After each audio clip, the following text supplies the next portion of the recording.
सो Pakistan versus Bangladesh का दूसरा test match चल रहा है और 4 दिन ख़त्म हो चुके हैं और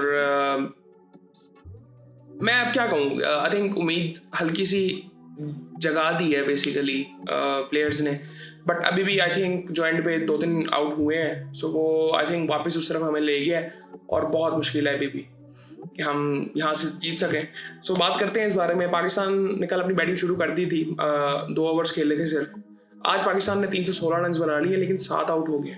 मोहम्मद रिजवान इकलौते बैट्समैन खड़े हैं और वो साजिद खान के साथ खड़े हैं और अभी भी 121 रन करने हैं। 121 रन करने हैं, बहुत मुश्किल है। और ऐसी मैं कहूँगा आपको, अगर कोई देख रहा है मैच तो उम्मीद को इतनी खास लगाए ना, क्योंकि यहाँ तक भी आई थिंक जो हम पहुँच गए हैं, आई थिंक इससे बेहतर हो सकता था, क्योंकि विकेट में इतना खास कुछ नहीं है।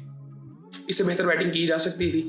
और खैर अजान अवैस 21 रन बना के वो आउट हुए। अब्दुल्ला फजल ने 6 रन बनाए, वो भी आउट हो गए थे। शान मसूद और बाबर की पार्टनरशिप लगी, बहुत ज़बरदस्त पार्टनरशिप थी, बट बाबर की लंबी पार्टनरशिप होनी चाहिए थी शान के साथ। अब वो बाबर भी जिस तरह से आउट हुआ, अब उसे बैड लक का नाम तो दें, बट कई दफ़ा आपको लक खुद लिखनी पड़ती है।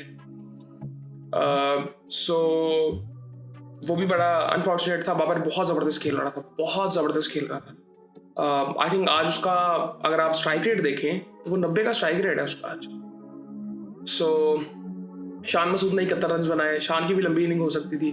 अब शान भी जिस तरह से आउट हुआ है वो भी अनफॉर्चुनेट था। उसके बाद सऊद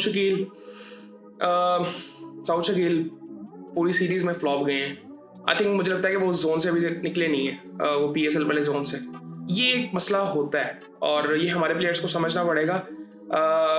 आई थिंक मुझे साउथ का बिल्कुल सेम मसला लगता है कि वो अभी उस जोन से निकले नहीं है। मैं ये नहीं कहता कि उनको टीम में होना नहीं चाहिए, आई थिंक होना चाहिए, बिल्कुल होना चाहिए। कामरान गुलाम की जगह भी यहाँ पे कहीं पे बनती है, लेकिन किसकी जगह पे वो आएंगे? अब ओपनर्स हमने ऐसे मतलब नए डालनी है, उनको निकालना, ये बहुत आई थिंक इशू हो गए हैं।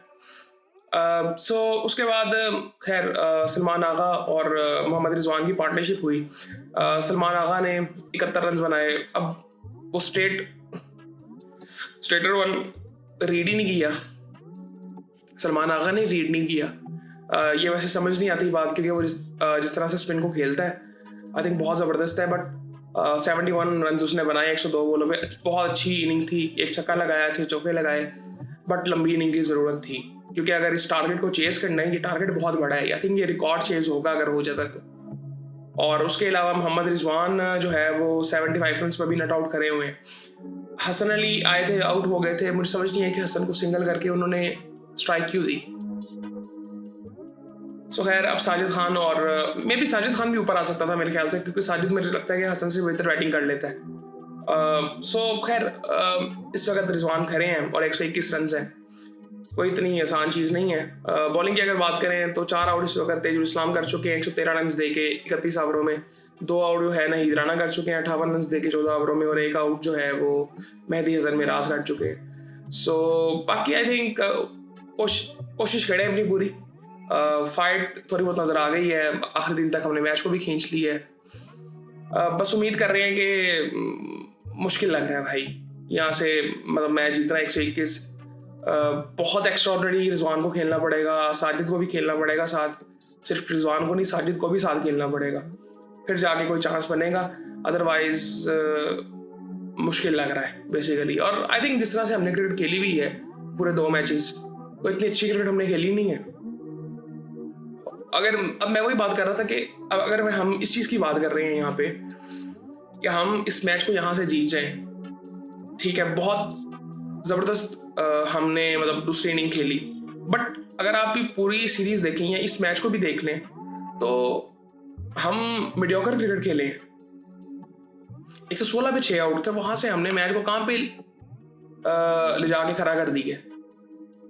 सो ये सारी चीज़ें खैर देखने वाली हैं। बॉलिंग का बहुत इशू है, हमें बॉलिंग बेहतर चाहिए, बॉलिंग इससे बहुत बेहतर होनी चाहिए हमारी, जो नहीं है। अबरार को भी होना चाहिए था मेरे ख्याल से, मुझे अबरार की कमी भी फील हुई है, क्योंकि वो ऐसी विकेटों पे भी आउट करता है जहाँ पे स्पिनर्स को सपोर्ट नहीं होती। सो खैर ये सारी चीज़ें हैं।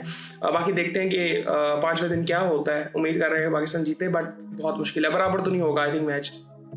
या तो बांग्लादेश जीतेगा या तो बांग्लादेश हारेगा। सो खैर ये सूरत हाल है जी, बाकी फिर आपसे बात होती है।